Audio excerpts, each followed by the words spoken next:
Bonjour frères et sœurs, nous bénissons Dieu pour l'opportunité qu'il nous donne encore à ce jour de partager la parole.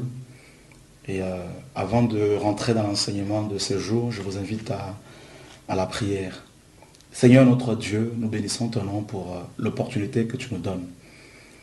Père, merci pour ta parole. Il est écrit que nous connaîtrons la vérité nous affranchira. Seigneur, nous voulons être affranchis par la vérité. Nous voulons la proclamer, Seigneur, haut et fort, quelles que soient les épreuves, quels que soient les dires, quels que soient les combats. Seigneur, ouvre notre entendement, ouvre nos cœurs, Seigneur, pour que nous puissions recevoir ta parole, Seigneur, pleinement. Et que cette parole puisse nous affranchir, mon Dieu, de tout ce qui n'est pas de toi, Seigneur. Au nom puissant de Jésus-Christ de Nazareth, notre Seigneur et Sauveur, ton Fils unique. C'est lui qui a donné sa vie à la croix pour nous, Seigneur. En ton nom, nous t'avons prié, Jésus. Amen. Donc, nous vous saluons dans le nom de Jésus. Et aujourd'hui, nous allons partager sur la croix, le thème de ce jour. En fait, c'est la délivrance, qui est une des conséquences de la croix. Nous allons prendre un passage de base que nous allons développer dans 1 Corinthiens chapitre 1er au verset 18. N'est-ce pas? Donc on va prendre 1 Corinthiens chapitre 1er à partir du verset 18 jusqu'au verset 25. Donc je vais faire la lecture. Car la prédication de la croix est une folie pour ceux qui périssent. Mais pour nous qui sommes sauvés, elle est une puissance de Dieu. Aussi est-il écrit, je détruirai la sagesse des sages et je rendrai nulle l'intelligence des intelligents. Où est le sage? Où est le scribe? Où est le raisonneur de ce siècle? Dieu n'a-t-il pas convaincu de folie la sagesse du monde? Au verset 21, car puisque le monde, avec sa sagesse, n'a point connu Dieu, il a plu à Dieu dans sa sagesse de sauver le monde, les croyants, par la folie de la prédication. Les Juifs demandent des miracles, et les Grecs cherchent la sagesse. Nous prêchons Christ crucifié, scandale pour les Juifs et folie pour les païens. Au verset 24, mais puissance de Dieu et sagesse de Dieu pour ceux qui sont appelés tant juifs que grecs. Et le dernier verset qui est le verset 25, car la folie de Dieu est plus sage que les hommes et la faiblesse de Dieu est plus fort que les hommes. La croix. Pourquoi est-ce que la croix est-elle une folie? La prédication de la croix est-elle une folie pour les Grecs et un scandale pour les Juifs? Eh bien, c'est pas compliqué, frères et sœurs. Vous savez, il faut se mettre un peu dans le contexte historique, à l'époque où, justement, cette épître a été écrite. Les Juifs étaient sous la domination romaine. Et ils étaient écrasés par l'occupant, par les Césars.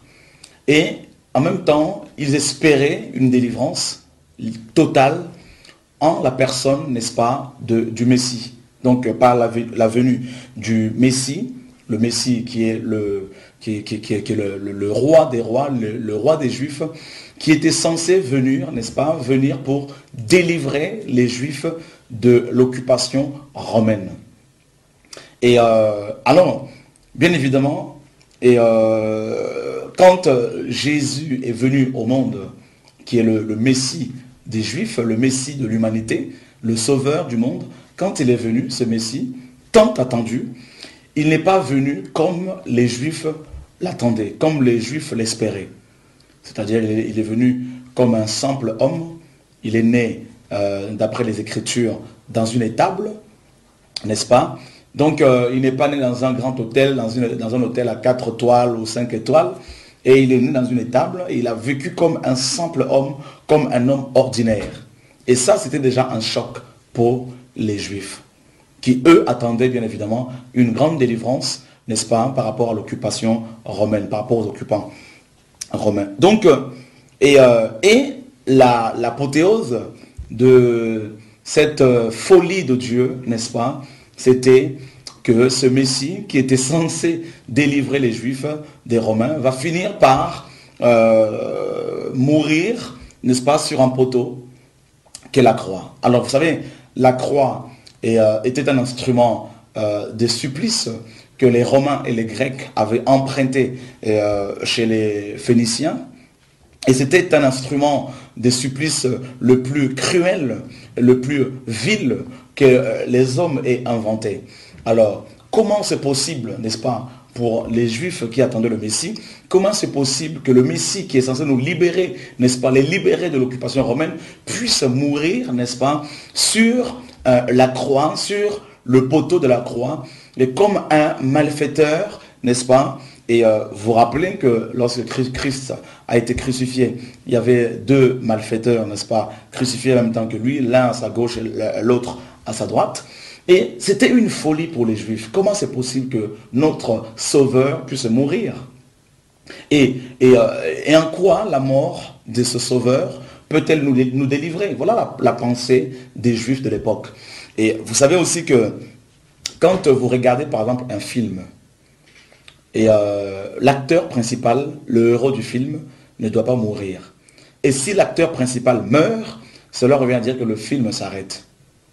Alors, pour les Juifs, la mort de ce Messie signifiait également le désespoir, n'est-ce pas, par rapport à leur espérance en la personne du Messie. Le désespoir par rapport à leur délivrance. Alors, bien évidemment, quand Jésus, vous vous rappelez, quand Jésus va annoncer à ses propres disciples dans le livre de Matthieu chapitre 16, à partir du verset 13, lorsqu'il va leur poser une des grandes questions qu'il a eu à poser à ses disciples, à savoir qui il était, n'est-ce pas, aux yeux des hommes. Et beaucoup vont dire qu'il était un des prophètes, d'autres disaient qu'il était Jérémie ou Jean-Baptiste qui était revenu à la vie. Et Jésus va dire aux disciples, il va leur poser une autre question, et vous, qui dites-vous que je suis? Alors Pierre dira, tu es le Christ, le Fils de Dieu. Alors Jésus va commencer à dire ouvertement à ses disciples sa vision, qu'il fallait que le Fils de l'homme meure, qu'il soit crucifié, qu'il souffre comme un malfaiteur. Et vous verrez que dans Matthieu 16, la Bible nous dit que Pierre, qui était un des apôtres de Jésus, va le prendre de côté et va commencer à le reprendre en disant au Seigneur, à Dieu ne plaise Jésus, tu ne mourras jamais. Et Pierre, Jésus-Christ l'a pris, a commencé à reprendre Pierre, bien évidemment, parce que Pierre, malgré le fait qu'il avait reconnu que Jésus était le Fils de Dieu, le Messie, tant entendu, n'est-ce pas, tant entendu, mais Pierre n'a pas voulu reconnaître, n'est-ce pas, comprendre la vision du Messie, c'est-à-dire la mort, n'est-ce pas, la mort du Messie, en vue de la délivrance des hommes. Donc, les Juifs de l'époque, ils avaient du mal à croire, à comprendre que par la mort de ce Messie, ils allaient être justement délivrés.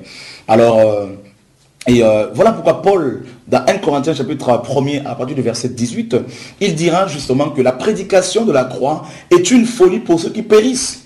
Mais c'est une folie. En quoi la mort de ce Messie peut-elle nous libérer? C'était une folie, une chose incroyable, inacceptable, impensable, que la mort du Messie puisse les libérer de l'occupation romaine. Alors, voilà pourquoi il dira que les Juifs demandent des miracles. Effectivement, les Juifs demandaient des miracles. Et les Grecs cherchent la sagesse. Bien évidemment, les Grecs avaient beaucoup de philosophes, tout ça, à l'époque, les stoïciens, tout ça, qui étaient les partisans de ce grand philosophe grec. Et c'était un scandale. Ça veut dire que les Juifs étaient scandalisés. Quand les apôtres prêchaient que Jésus était mort à la croix pour pouvoir les libérer, n'est-ce pas, libérer les Juifs de l'occupation mystique, satanique et romaine, bien évidemment, alors c'était un scandale. Dire à un Juif que le Messie, le roi des rois, était mort sur un poteau, ou était crucifié, sacrifié les plus cruels des malfaiteurs, c'était un scandale. Comment c'est possible? Mais arrêtez. Et beaucoup d'apôtres, malheureusement, ont connu le martyre à cause de cette prédication de la croix. Voilà. Alors la croix. Pourquoi la croix? Et on va aller un peu rapidement dans les Écritures, parce que je veux pas tellement dire ancienne alliance, parce que l'ancienne alliance, c'est plus l'alliance mosaïque. Je vais plutôt parler des Écritures de Genèse à Malachie, ou Malachie. Et quand nous voyons dans le livre de Genèse, à partir du verset, par exemple, 8, Genèse chapitre 8, verset 20, pour la toute première fois de l'histoire du monde, on va nous parler des autels. La première personne de l'histoire du monde à avoir bâti un autel où étaient sacrifiés des animaux, c'était Noé. En fait, en gros, la croix où les autels étaient tout simplement des préfigurations de la croix. N'est-ce pas? Parce que la croix, c'est le plus grand autel où le plus grand sacrifice a été fait.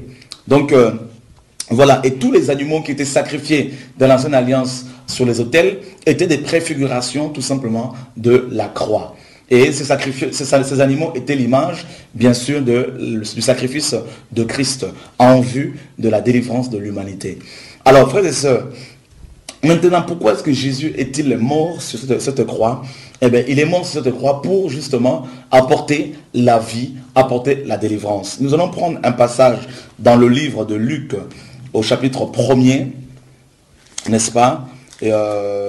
Luc chapitre 1er, à partir du verset 67 jusqu'au verset 75. Zacharie, père de Jean-Baptiste, fut rempli du Saint-Esprit et il prophétisa en ces mots. Béni soit le Seigneur, le Dieu d'Israël, de ceux qu'il a visité et racheté son peuple, et nous a suscité un puissant sauveur, bien sûr c'est Jésus-Christ, de la maison de David, son serviteur, comme il avait annoncé par la bouche de ses saints prophètes d'autrefois. Un sauveur qui nous délivre, ça c'est un des versets qui nous importe ici, le verset 71, un sauveur qui nous délivre de nos ennemis et de la main de tous ceux qui nous haïssent, la délivrance. C'est ainsi qu'il manifeste sa miséricorde envers nos pères et se souvient de sa sainte alliance selon le serment par lequel il avait juré à Abraham, notre père, de nous permettre, après que nous serions délivrés de nos ennemis, de le servir sans crainte, en marchant devant lui, dans la sainteté et dans la justice, tous les jours de notre vie. Vous voyez ici, Jean, son père, donc Zacharie, a prophétisé, n'est-ce pas, que le sauveur qui était Jésus-Christ de Nazareth a été suscité par le Dieu d'Abraham pour pouvoir délivrer son peuple de ses ennemis. La délivrance. Et nous parlons de la délivrance comme étant la conséquence de la croix, de la mort expiatoire de Jésus-Christ de Nazareth à la croix. La délivrance.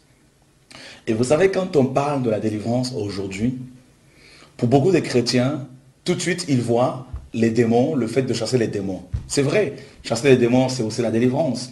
Mais vous savez, la délivrance est un grand mot, n'est-ce pas, dans lequel nous trouvons plein de choses. Et Dieu nous délivre de beaucoup de choses, ce n'est pas seulement les démons. Donc je veux parler de la délivrance aujourd'hui en long et en large pour la bonne compréhension de tous les chrétiens, de tous les hommes de Dieu qui sont en train de me suivre actuellement. La délivrance. Pourquoi la délivrance? Nous allons voir cela tout de suite. Jésus est mort à la croix, frères et sœurs, pour nous délivrer. Nous délivrer de quoi? Nous délivrer de qui? Alors, nous allons voir d'abord que Jésus est mort à la croix, justement, pour nous délivrer de l'ignorance. D'abord, de l'ignorance. Et nous prenons un passage dans le livre de Osée, chapitre 4, au verset 6. Dieu dit, mon peuple est détruit parce qu'il lui manque la connaissance. Mon peuple est détruit parce qu'il lui manque la connaissance. Vous voyez, donc, la connaissance, c'est quelque chose. Et celui qui est ignorant, n'est-ce pas? Et un ignorant, c'est quelqu'un qui est facilement manipulable, quelqu'un qui peut être manipulé facilement par des gens, par des hommes, par des systèmes, par des gourous, et ainsi de suite. Alors, Jésus est mort à la croix pour nous délivrer de l'ignorance. L'ignorance, c'est un fléau, je dirais. C'est un fléau qui frappe de plus en plus beaucoup de chrétiens. Parce que Dieu dit, mon peuple détruit parce qu'il manque la connaissance. Dieu n'a jamais dit que son peuple était détruit parce qu'il y avait le diable, ni parce qu'il y avait des démons, ni parce qu'il y avait des hommes. Mon peuple, Dieu dira, est détruit parce qu'il manque la connaissance. La connaissance. Dans d'autres versions, il est dit, mon peuple périt parce qu'il lui manque la révélation. n'est-ce pas, la révélation. Parce que quand il n'y a pas de révélation, nous dit la parole, le peuple sera sans frein. Donc la révélation nous donne la connaissance, n'est-ce pas? Regardez par exemple, si vous lisez dans Ésaïe chapitre 6, à partir du verset 1er, la Bible nous dit quoi? La Bible dit, ça c'est le prophète Ésaïe qui prophétise, il dit, l'année de la mort du roi Osias, je vis le Seigneur assis sur son trône très élevé. Et le pan de sa robe remplissait le temple. Et des séraphins étaient autour de son trône et criaient nuit et jour, Saint, Saint, Saint, et l'Éternel des armées. Et toute la terre est remplie de sa gloire. Alors qu'est-ce que Ésaïe va dire? Ésaïe va crier fort en disant, malheur à moi, car je suis un homme dont les lèvres sont impures, et j'habite au milieu d'un peuple dont les lèvres sont impures, et mes yeux ont vu le roi, l'Éternel des armées. Vous voyez, Ésaïe était un grand prophète. Dans Ésaïe 1er, il a prophétisé. Dans Ésaïe 2, il a prophétisé. Dans Ésaïe 3, il a prophétisé. Dans Ésaïe 4, il a prophétisé. Dans Ésaïe 5, il a prophétisé. Mais arrivé dans le chapitre 6, la Bible dit que le roi Osias était mort. Donc il aurait fallu que le roi Osias meure pour que la révélation soit communiquée à Ésaïe, la révélation sur Dieu, pour que Ésaïe puisse avoir une autre connaissance, une nouvelle connaissance sur la personne de l'Éternel des armées. Vous voyez? Donc le roi Osias constituait un voile qui empêchait Ésaïe d'accéder à la connaissance sur l'Éternel, à la nouvelle connaissance sur l'Éternel des armées. Alors à la mort du roi Osias, Ésaïe a vu. Voilà, donc Ésaïe a pu s'apercevoir que ses lèvres étaient impures et qu'il habitait également au milieu d'un peuple dont les lèvres étaient impures. Alors que c'est avec ses propres lèvres que le prophète Ésaïe prophétisait. Vous voyez? Donc l'ignorance c'est un fléau, l'ignorance est un mal qui ronge, comme de la gangrène, qui peut détruire beaucoup de vies, qui peut détruire beaucoup de ministères, beaucoup d'enfants de Dieu, parce que le peuple de l'Éternel est détruit, Dieu le dit, à cause de ce manque justement de la révélation sur la parole de Dieu d'abord, et sur la personne de l'Éternel, sur la personne de notre Dieu. Voilà pourquoi Jésus est mort à la croix, frères et sœurs, pour nous libérer d'abord aussi de l'ignorance. Voilà. Donc, alors, nous prenons un passage dans le livre de Matthieu, chapitre 27, au verset 50, à partir du verset 50 jusqu'au verset 53. Alors, Matthieu chapitre 27, verset 50 à 53. Alors, je vais lire pour vous. Jésus poussa de nouveau un grand cri et rendit l'esprit. Ça, c'est le Seigneur qui était sur la croix. Donc, il a poussé un grand cri. Il va rendre son âme à son Père. Et voici, le voile du temple se déchira en deux, depuis le haut jusqu'en bas. La terre trembla, les rochers se fendirent, les sépulcres s'ouvrirent, et plusieurs corps des saints qui étaient morts ressuscitèrent.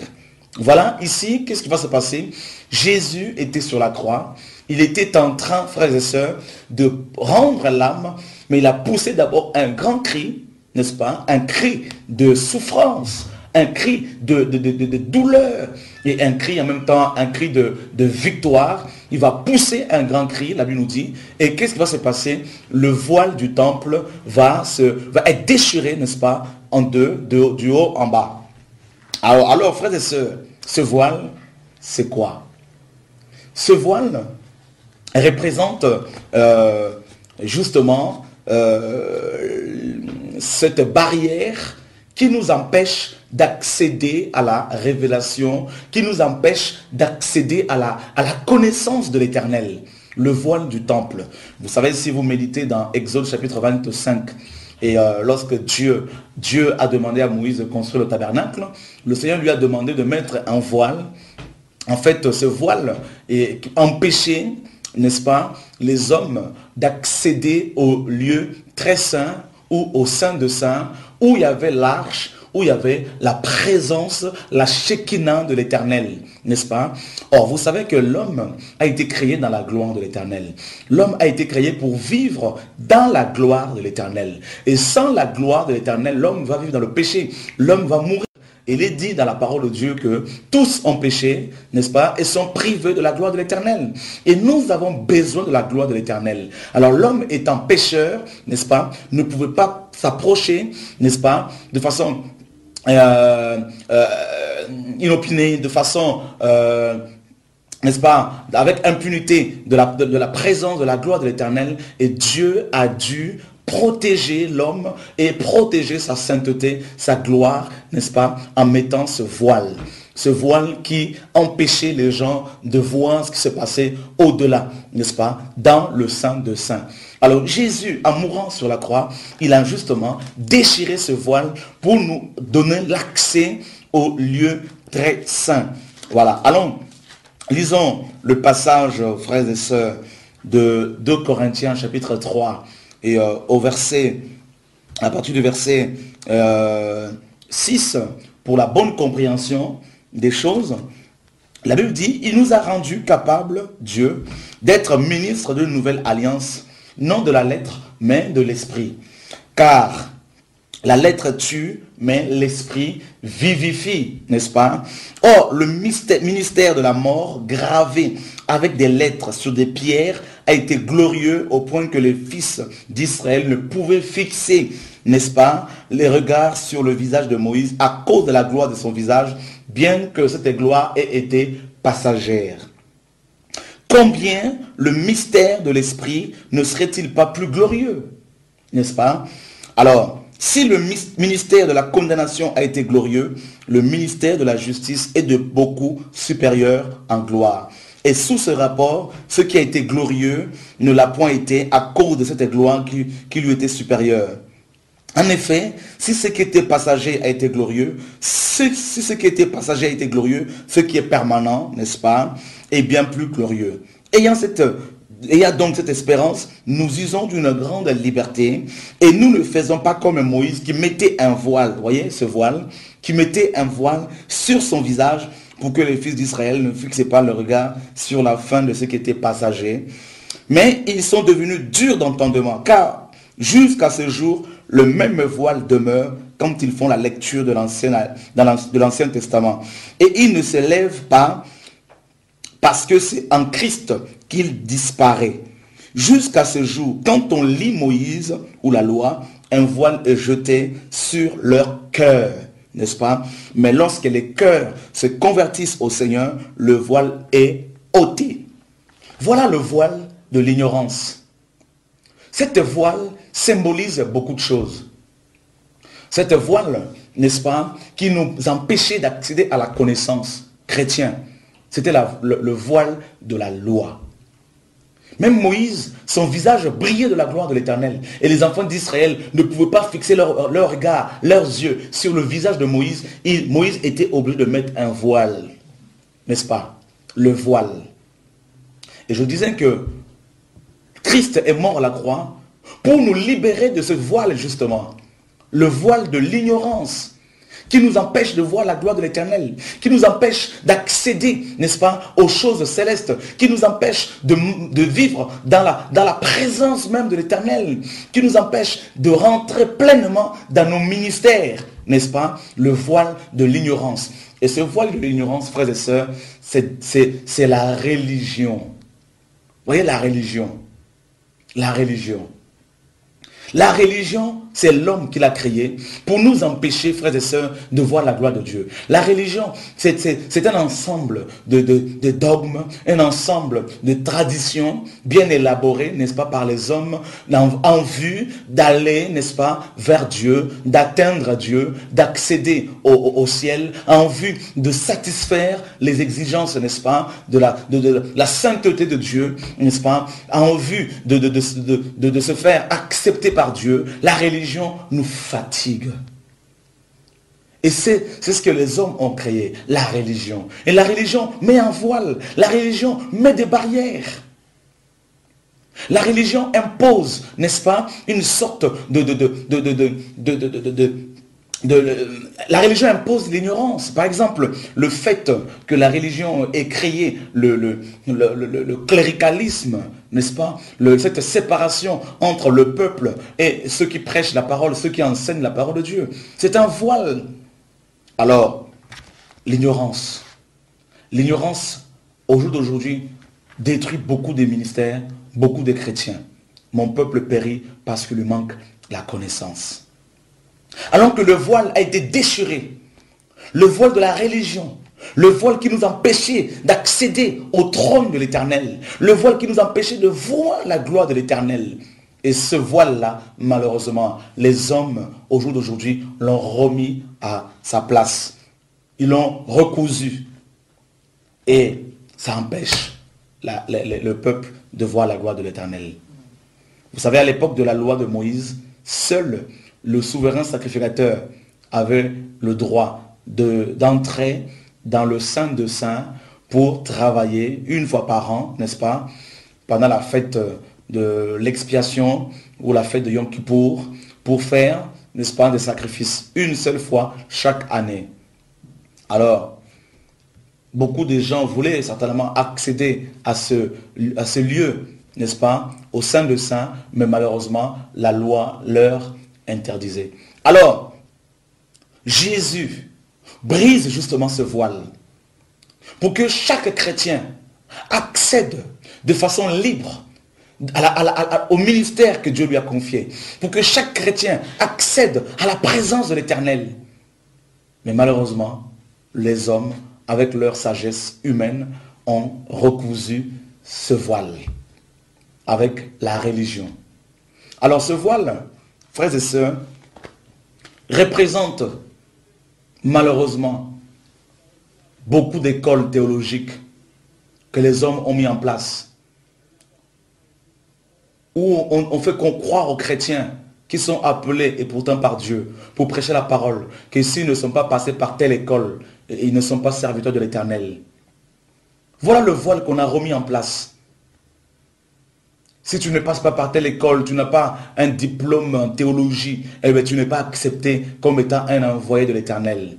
Il y a même beaucoup de ces pasteurs, beaucoup de théologiens qui vont minimiser les prédicateurs, les hommes et les femmes que Dieu suscite parce qu'ils ne sont pas passés par leur école.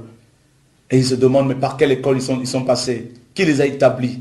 De la même manière que les pharisiens, n'est-ce pas, combattaient les disciples en leur demandant d'où leur venait leur autorité. Eh bien, malheureusement, beaucoup de chrétiens, beaucoup de pasteurs, beaucoup de leaders, sans le savoir, ils ont mis en place le pharisaïsme, n'est-ce pas, le légalisme ou le voile tout simplement, qu'ils ont recousu pour empêcher les vrais hommes de Dieu, les vrais enfants de Dieu d'avancer dans leur ministère, de répondre à l'appel du Seigneur. L'ignorance. Alors, maintenant, on le voit aussi cette ignorance dans beaucoup d'églises. Parlons par exemple des églises africaines, dites africaines. Les églises, même à Paris, en France. Comment pouvez-vous comprendre, chrétiens, que les enfants de Dieu, qui ont été affranchis à la croix par Jésus, acceptent de porter la Bible de leur pasteur? Voilà l'ignorance. Comment pouvez-vous comprendre que des pasteurs puissent enseigner à leurs fidèles que c'est eux qui sont les points de contact entre le ciel et le chrétien? Comment pouvez-vous comprendre cela? Comment pouvez-vous comprendre que les chrétiens qui ont été affranchis à la croix, affranchis par le Seigneur Jésus-Christ de Nazareth, par sa mort expiatoire, puissent devenir des esclaves des hommes en portant leur Bible? Ça c'est pour les Africains par exemple. En essuyant leurs chaussures, on a remis en place l'esclavage dans l'église. Mon peuple périt parce qu'il lui manque la connaissance. Et ça, c'est un mal qui ronge beaucoup de ministères, beaucoup d'églises. Alors,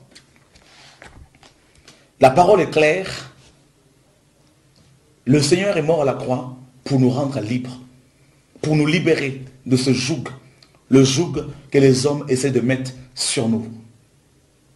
Alors, frères et sœurs, beaucoup de chrétiens, on leur fait croire, on leur donne des enseignements qu'ils ne peuvent pas prier eux-mêmes, par exemple. avant de voir leur prière exaucée, il faut d'abord qu'ils passent par leur pasteur pour avoir l'imposition des mains. Comment pouvez-vous comprendre des chrétiens convertis depuis des années puissent courir toujours après les prophètes, les apôtres, pour avoir leur prophétie? Ils ne comprennent même pas que eux aussi, ils peuvent prophétiser. Ils ne comprennent même pas que eux aussi, ils peuvent parler en langue. Ils ne comprennent même pas que eux aussi, ils peuvent chasser les démons. Mais des chrétiens convertis depuis des années, ils sont toujours en train de courir après les ministères des prophètes, après les ministères de délivrance. Ils sont en train de courir toujours après leur pasteur pour avoir la prière par rapport à leur mariage, pour avoir un mari, pour avoir une femme. Parce qu'ils ne comprennent pas que le sacerdoce lévitique, le sacerdoce aaronique a été brisé, a été, n'est-ce pas, accompli plutôt, je dirais, en Jésus-Christ de Nazareth, par Jésus à la croix. Prenons l'exemple, par exemple, de la dîme des chrétiens à qui on a mis la corde autour du cou par leur leader, leur pasteur, qui leur disent que s'ils ne donnent pas leur dîme, ils ne vont pas être bénis. Alors que la dîme était une pratique de la loi, comme certainement, pour ceux qui nous connaissent, ont suivi nos enseignements là-dessus. Mon peuple périt parce qu'il me manque la connaissance. Le peuple de l'Éternel, au lieu de servir Dieu, beaucoup parmi le peuple, beaucoup de chrétiens servent les hommes. Et ces hommes, malheureusement, et ces femmes deviennent des dieux, deviennent des dictateurs, n'est-ce pas, avec un autoritarisme qui est mis en place pour écraser le peuple, pour dépouiller le peuple financièrement. Et il y en a bien évidemment qui vont encore plus loin, qui vont coucher avec des jeunes filles, n'est-ce pas, qui sont dans leur église, qui vont les draguer, qui vont les menacer, qui vont les engrosser. Bien sûr, tout ça, bien évidemment, au nom de la parole de Dieu. Vous voyez ce qui se passe? Des pasteurs qui se font ouvrir la porte de leur voiture. Eux qui sont censés libérer le peuple en apportant la parole, la vérité, qui est censé libérer les gens, malheureusement, ils font en sorte que ce peuple devienne leurs objets, leur gagne-pain, n'est-ce pas? Et le peuple, beaucoup de chrétiens dans ces églises ne savent même pas dans quel ministère Dieu les a appelés. Dites-moi, vous qui me suivez actuellement, depuis combien de temps êtes-vous convertis? 3 ans? 4 ans? Savez-vous dans quel ministère Dieu vous a appelé? Ou est-ce que vous êtes de ceux-là qui vont toujours dans les églises pour assister au spectacle, au woman show? Vous devez savoir dans quel ministère Dieu vous a appelé. Êtes-vous de ceux-là qui courent toujours après l'imposition des mains de vos pasteurs, après les prophéties? L'église est prise en otage. C'est ça le problème de l'église aujourd'hui. L'église de Jésus-Christ a besoin d'être libérée de l'ignorance. Parce qu'il y a beaucoup de charlatans, il y a beaucoup de gourous qui ont pris la place des bergers véritables et qui commencent à manipuler le peuple avec des enseignements erronés et ils maintiennent le peuple dans l'ignorance. Et ça, c'est grave. J'ai eu à partager une fois l'enseignement sur la dîme avec un pasteur. Et ce pasteur m'a dit, mais mon frère, ce que tu me dis là, c'est la vérité. Mais il faut laisser le peuple dans l'ignorance. Parce que nous, comment allons-nous manger? Vous voyez dans quel point beaucoup de pasteurs ont réduit les chrétiens, ils les ont réduits à l'état d'esclaves. Au lieu que ces chrétiens rentrent dans leur ministère, ils sont là, assis, 10 ans, 15 ans, dans la même église, en train d'acclamer leur pasteur, et ils ne savent même pas dans quel ministère Dieu les a appelés. Chrétiens, vous qui me suivez, vous devez sortir de l'ignorance. La conséquence de la croix, une des conséquences de la croix, c'est la délivrance par rapport à l'ignorance. Le voile du temple a été déchiré. Et vous savez, ce temple, malheureusement, est reconstruit par les hommes aujourd'hui, le temple de la loi. Au lieu de construire la vie des gens, les chrétiens qui sont le véritable temple du Saint-Esprit, beaucoup d'hommes ont reconstruit le temple de Salomon, les bâtiments, de grandes bâtisses qu'ils appellent églises, dans lesquelles il y a des hommes et des femmes qui se disent chrétiens, chrétiennes, convertis depuis des années et qui ne savent même pas c'est à quoi Dieu les a appelés. Vous voyez dans quel état l'église se trouve actuellement. Et nous avons mis en place des gourous. Nous avons mis en place des hommes et des femmes qui n'ont pas la révélation, qui sont eux-mêmes voilés. La parole est claire, un aveugle qui conduit un aveugle, les deux tomberont dans un trou. Nous avons des leaders aujourd'hui qui ne pensent qu'à leur ventre, qui n'ont même pas la révélation de la parole de Dieu pour dire au peuple la vérité, qui ne pensent qu'à leur ventre. Et l'Église est prise en otage par ce système babylonien. Alors, chrétiens, vous qui me suivez, que les écailles de vos yeux tombent. L'ignorance. Vous êtes appelés à servir Dieu d'abord et non à servir les hommes. Beaucoup parmi les chrétiens ne savent même pas qu'ils sont aussi des hommes et des femmes de Dieu. Bien évidemment, pour beaucoup d'Africains aussi, un homme de Dieu, c'est quelqu'un qui a fait des études théologiques, quelqu'un qui va prêcher tout le temps, qui voyage. Ça, c'est un homme de Dieu. Et eux, c'est le peuple. Alors que la parole nous présente les chrétiens comme étant l'épouse ou la femme de l'agneau. Donc si vous êtes chrétien, vous devez savoir que vous êtes la femme de l'agneau, l'épouse de l'agneau, donc femme de Dieu, homme de Dieu. Parce qu'il nous a créé à son image. L'ignorance. Vous savez, l'ignorance, c'est quoi? Je vais prendre un exemple pour vous faire comprendre un peu ce que c'est l'ignorance. Alors, l'ignorance est comme un homme qui s'est perdu dans une grande forêt et qui se retrouve au milieu d'un grand jardin, dans cette forêt, un grand jardin rempli d'arbres fruitiers. Toutes sortes de fruits, des mangues, des abricots, des pommes. Et cet homme qui s'est perdu dans cette forêt, n'est-ce pas, n'a pas mangé depuis, on va dire, une semaine. Et il se retrouve en plein milieu de cette forêt, remplie de fruits, mais malheureusement pour lui, on ne lui avait pas dit, quand il était enfant, qu'il pouvait manger la pomme, que la pomme était un fruit comestible. On ne lui avait pas dit que la banane était un fruit comestible. Alors il se retrouve au milieu de tous ces fruits, n'ayant pas la connaissance, ne sachant pas que ce sont des fruits très bons, comestibles, et bien il va avoir peur de les manger, de peur qu'il ne meure. Et puis il va mourir en plein milieu de ces fruits, n'est-ce pas?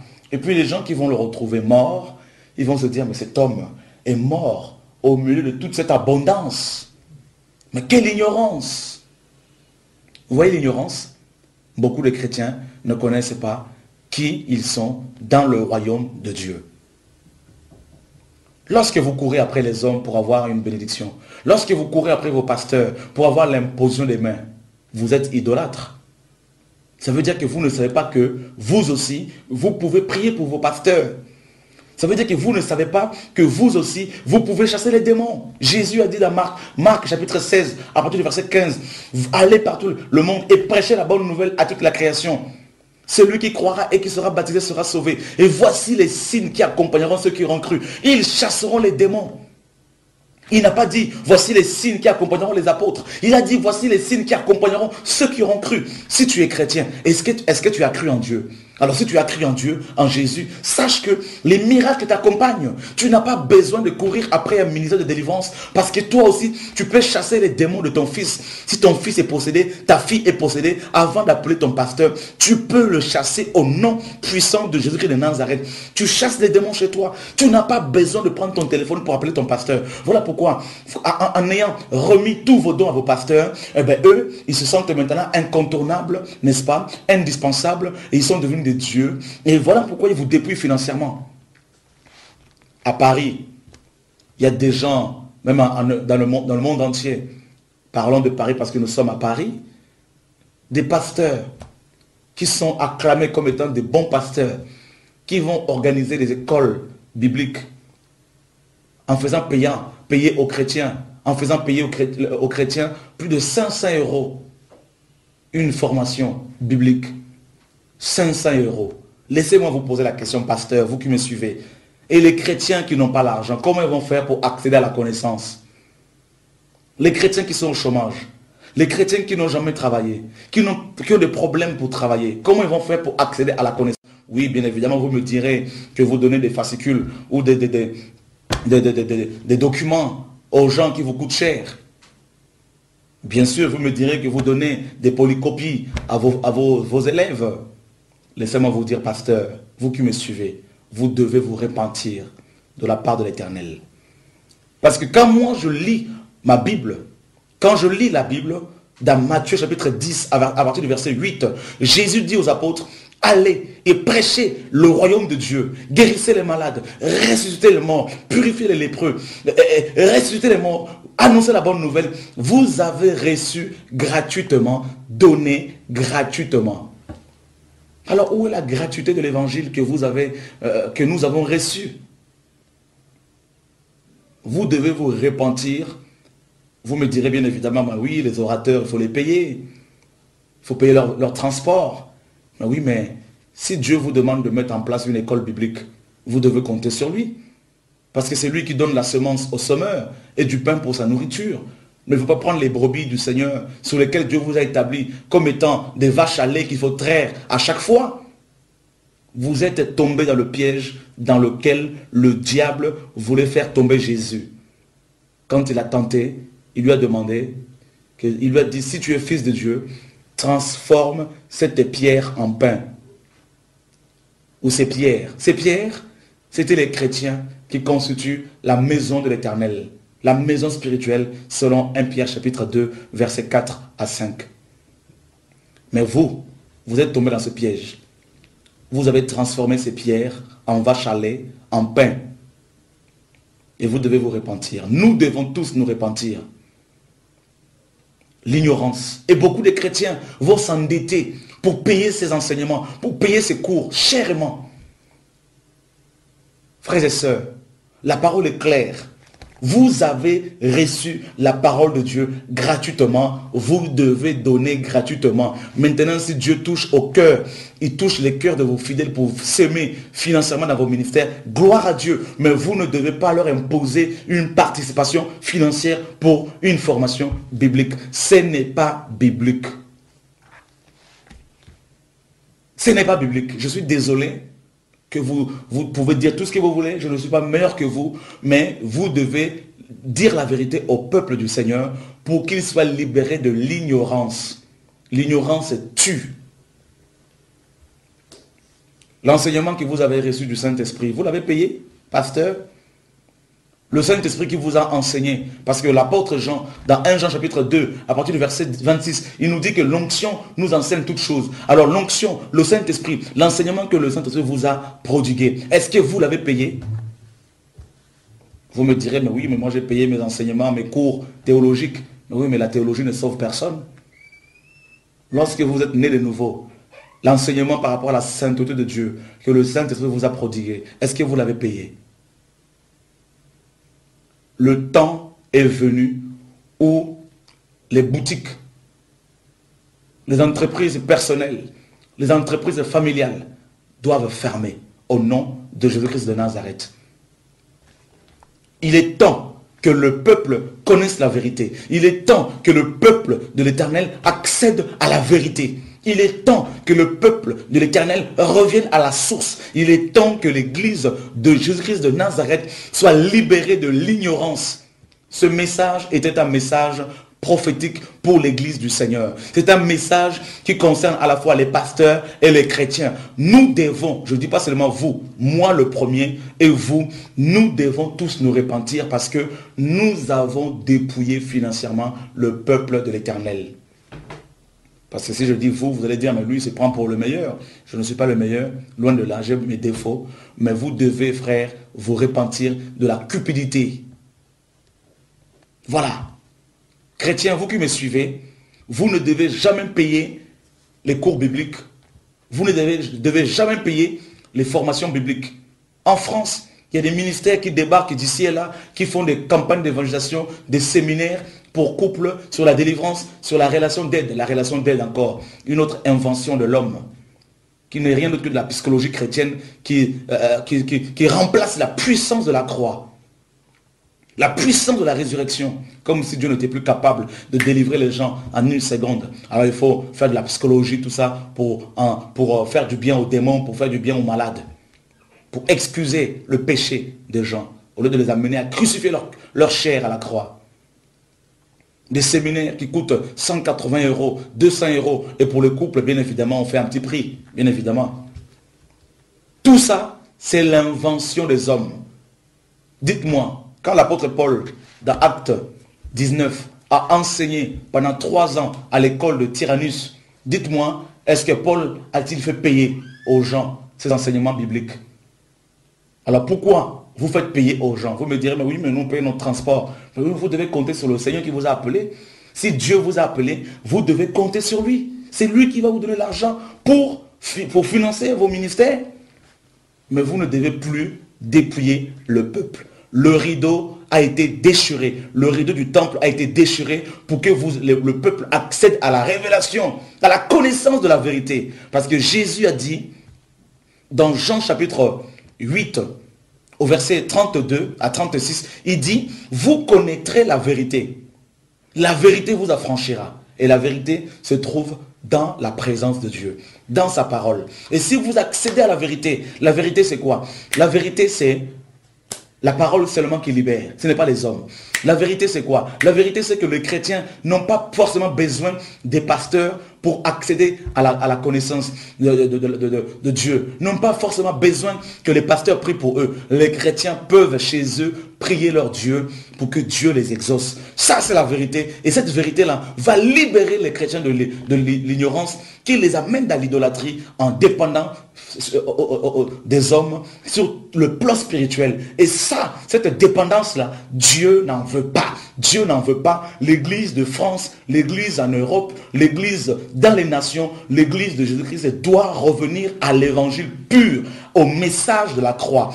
La croix, c'est la délivrance. La croix, c'est la libération de l'ignorance. Parce que Jésus est venu mourir à la croix pour que toi, mon frère qui me suis en ce moment, sois délivré de l'ignorance. Tu n'as pas besoin de payer, n'est-ce pas, 500 € pour suivre une formation biblique. Tu n'as pas besoin de payer, mon frère, n'est-ce pas, 300 € pour être délivré. Tu n'as pas besoin de payer, n'est-ce pas, pour une fiche de cure d'âme. Alors la cure d'âme, ça c'est une autre histoire qui n'existe même pas dans la Bible.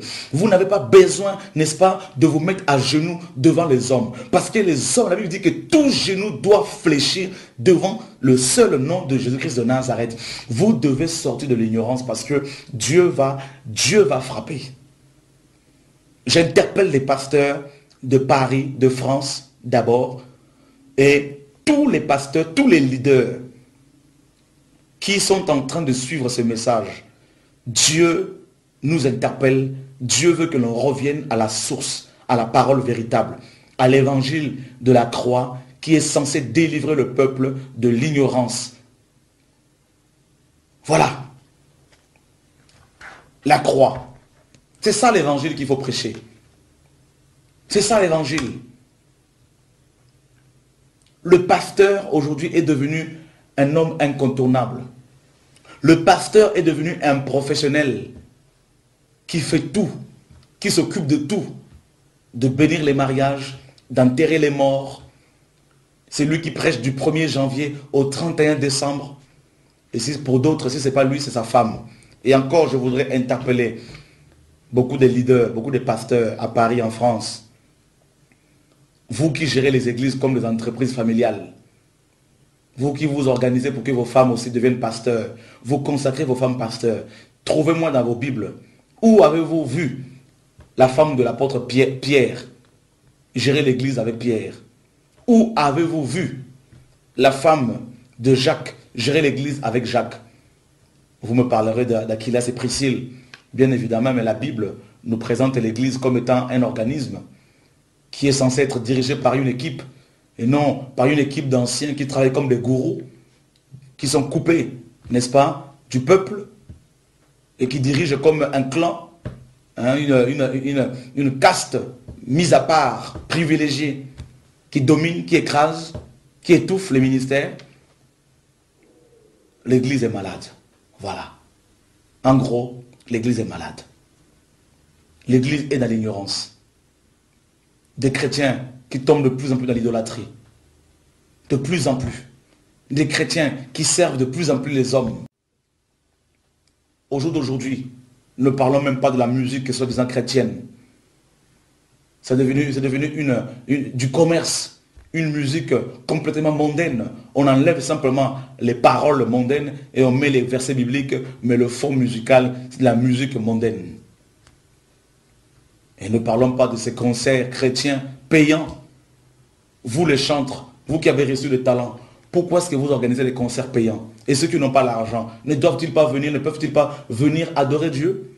Est-ce que l'adoration devient quelque chose de payant aussi? Les dons que vous avez reçus de l'Éternel, c'est pour faire payer aux gens. Vous me direz, mais oui, mais comment on va faire pour louer les locaux? Qui vous a dit que vous devez louer les locaux pour faire des concerts? Bien évidemment, Dieu peut vous le demander. Mais les dons que vous avez reçus, vous pouvez faire des concerts dehors pour gagner les âmes. Ce n'est pas seulement dans les locaux. Vous me direz, mais oui, mais à Paris, en France, en Europe, l'hiver, tout ça, comment on va faire? Mais oui, mais chrétiens, vous rendez compte à quel point l'Église est malade? À quel point nous sommes dans l'ignorance? Nous faisons payer aux gens pour avoir des enseignements bibliques. Nous faisons payer aux gens, aux chrétiens, pour pouvoir venir adorer Dieu, chanter, louer Dieu. Trouvez-moi dans vos Bibles. Quand est-ce que Asaph, quand est-ce que Corée, les enfants de Corée, quand est-ce que David et les autres musiciens de la Bible ont fait payer aux gens pour pouvoir adorer Dieu? Vous devez vous repentir.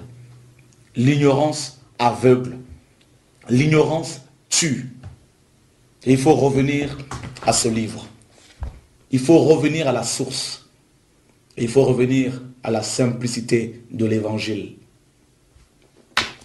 L'ignorance, au jour d'aujourd'hui, quand on va sur les sites internet, soi-disant chrétiens, on ne trouve même plus l'évangile pur.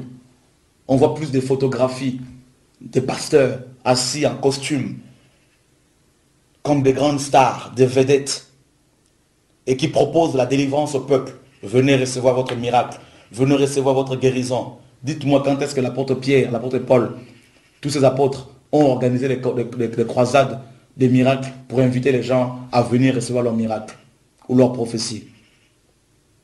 Nous sommes des dispensateurs de la parole de Dieu, ne l'oublions pas. Et un dispensateur ne se met pas au devant, il se met derrière celui qui l'a appelé. Paul dit, nous ne prêchons pas nous-mêmes, mais c'est Christ, le Seigneur, que nous prêchons. Or, dans vos sites internet, dans vos affiches pour les croisades, c'est plus vous que l'on voit. Pasteur, je vous en supplie, repentez-vous. La repentance. Voilà pourquoi nous parlons de la réforme de l'Église. Parce que l'Église est malade. L'Église est dans l'ignorance. Et l'Église a besoin d'être délivrée de l'ignorance. La musique du monde est rentrée dans l'Église. La mondanité, l'esprit babylonien, l'idolâtrie, la compromission, le sexe, l'adultère de beaucoup de pasteurs, l'impudicité, la cupidité. Et l'Église a besoin d'être délivrée de l'ignorance. Vous connaîtrez la vérité et la vérité vous affranchira. Lisons un passage pour clôturer ce message.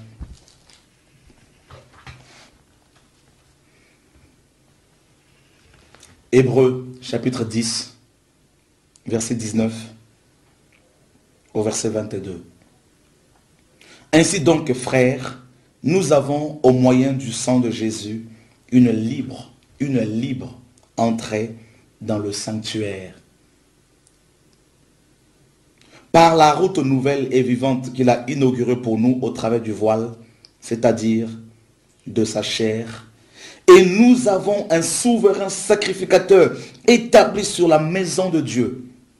Approchons-nous donc avec un cœur sincère, dans la plénitude de la foi, les cœurs purifiés d'une mauvaise conscience et le corps lavé d'une eau pure. L'eau pure, c'est l'eau de la parole. Approchons-nous. La Bible nous dit que Christ a inauguré une route nouvelle, n'est-ce pas, au travers du voile. Et ce voile du temple aussi, c'était la chair humaine de Jésus-Christ de Nazareth, qui a été éclatée crucifié, flagellé, pour que tu accèdes à la connaissance. Flagellé à la croix. Jésus a fait déchirer son corps à la croix. La Bible nous dit que le châtiment qui nous donnait la paix était tombé sur lui. Et c'est par ces meurtrissures que nous sommes guéris. Guéri veut dire aussi délivré. On peut être guéri de l'ignorance, délivré de la bassesse. La route nouvelle. Approchons-nous. Alors, au lieu de vous approcher du trône de Dieu, chez vous d'abord, alors les hommes avec leur vision babylonienne, en construisant de grandes bâtisses, des grands bâtiments qu'on appelle église, ils vous appellent à approcher devant la chair. Et c'est ça, être approché, n'est-ce pas, de Dieu. C'est ça, ce qu'on appelle s'approcher de Dieu. Voilà le problème de l'église, l'ignorance. L'ignorance. Paul dit dans 1 Corinthiens 7, 23, vous avez été rachetés à un grand prix. Ne devenez donc pas esclaves des hommes. Malheureusement, beaucoup de chrétiens sont esclaves des hommes, des pasteurs, de beaucoup de leaders. Vous êtes dans une église, votre pasteur, quelle est sa vision? Est-ce que sa vision c'est d'avoir la plus grande église de France? Ça, ce n'est pas la vision de Dieu. Même si ça vous choque. Parce que s'il veut avoir la vision, la plus grande église de France, et dites-vous bien, vérifiez bien, vous verrez que vous êtes dans cette église peut-être depuis 5 ans, 7 ans, et vous ne savez même pas dans quel ministère Dieu vous a appelé. Comment pouvez-vous comprendre que dans une église où il y a 2000 personnes, le pasteur, où il y a 3-4 cultes, que le pasteur soit le seul à prêcher pendant les 3 cultes? Si ce n'est pas lui, c'est sa femme ou son diacre préféré. Trouvez-vous cela normal? Et vous ne savez pas que dans cette église, il y a aussi beaucoup d'apôtres qui sont là assis, qui doivent être localisés, formés, aidés et envoyés. Beaucoup de prophètes, beaucoup de pasteurs, beaucoup d'évangélistes. Les premiers chrétiens persévéraient dans la doctrine des apôtres, en vue de leur ministère. Car c'est pour le perfectionnement des saints que Dieu a établi les 5 ministères de la parole. Mais vous, au lieu d'être perfectionnés, parce que le mot perfectionner en grec, c'est katartismos, qui veut dire complément de fourniture, par la connaissance biblique. Au lieu d'avoir cette connaissance biblique par les 5 ministères de la parole que Dieu a établis, pour vous aider à avoir la connaissance par rapport à votre ministère, la connaissance par rapport à Dieu, par rapport à l'appel que Dieu vous a adressé, on vous étouffe et on vous demande de rester là assis, de réchauffer votre siège jusqu'à ce que le pasteur puisse avoir la plus grande église.